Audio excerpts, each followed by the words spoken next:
Les commerçants quai rive droite à Rouen font grise mine. Lubrizol est situé à 800 mètres. Depuis 6 jours, les restaurateurs ont le moral dans les chaussettes. La fréquentation revient au compte-gouttes. Au restaurant Strock, 80 couverts étaient servis par jour avant l'incendie de l'usine chimique. Aujourd'hui, seulement 30. Les salariés qualifient la situation de désastreuse. Ça sent l'hydrocarbure tous les jours dans l'établissement. Pour servir à manger, c'est toujours très délicat. Donc arrive un moment, effectivement, voilà, on va peut-être faire quelque chose. Chiffre d'affaires Plomber, comme pour tout le monde, je pense, sur les quais.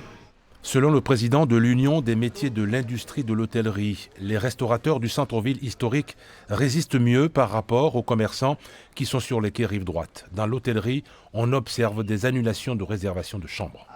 En pourcentage, ça dépend des établissements, mais la moyenne tourne entre moins 15, moins 30, mais beaucoup plus sur certains établissements qui sont quasiment sinistrés, ceux des quais en particulier. C'est la fin de la saison touristique. L'impact est moindre. Malgré les odeurs d'hydrocarbures, les touristes ne boutent pas la ville. D'ailleurs, un bateau de croisière anglais est à quai depuis hier. À l'office de tourisme, on constate une petite baisse de fréquentation.